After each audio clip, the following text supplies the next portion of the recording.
All right, before continuing on with A, B, and C on number 3, we might want to remember our little power of I circle chart that helped us to remember what things were. So the first one was I to the 0. Over here was I to the first. Down here was I squared.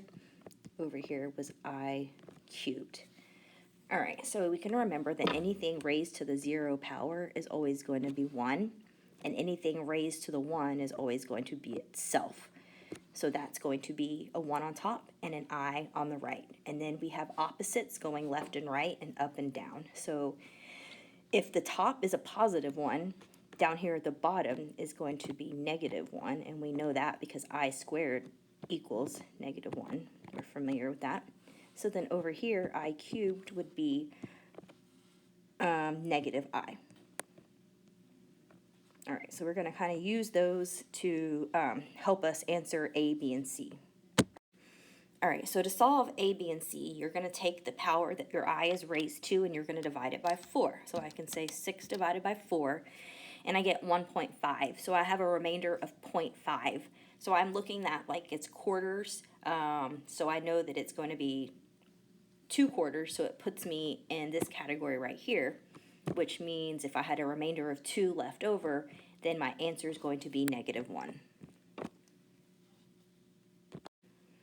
All right, I to the 11th, I'm going to say 11 divided by 4, which gives me 2.75. That's 3 quarters, so I'm looking at t cubed right here. And then I know that my answer is going to be a negative I because it correlates with this part of my chart.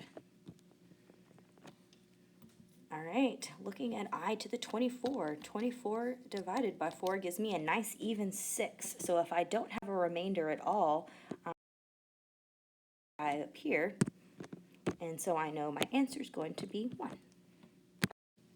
All right, A, we have a radical -121. So remember, we can't have negatives inside of our radical sign, so we fix that or get rid of the negative sign by popping an imaginary number on the outside. So we're going to put an imaginary I on the outside and then radical 121. And then we have to break this down like a normal radical. And so 2 numbers that multiply to 121, I'm going to say 11 and 11 because I know it's a perfect square. So a pair of 11s is going to come out of the house. So remember, our real friends come first. So we're going to put the 11 first and the I second, and that would be our answer because the house went away because 121 was a perfect square.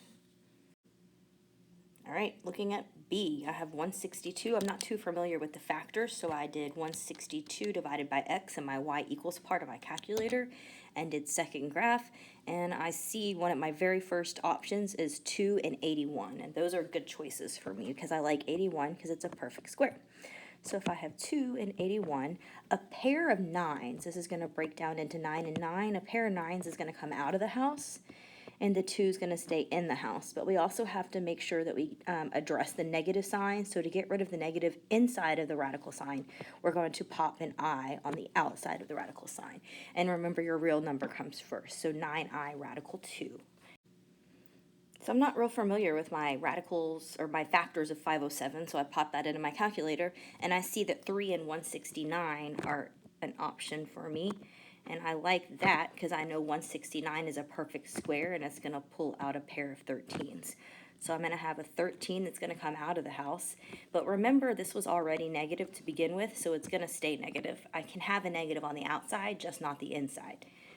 So I have this leftover 3 that stays inside of the house, and then I have to also deal with this negative sign by putting an I on the outside of the radical. Make sure my real friend comes first, so -13I radical 3.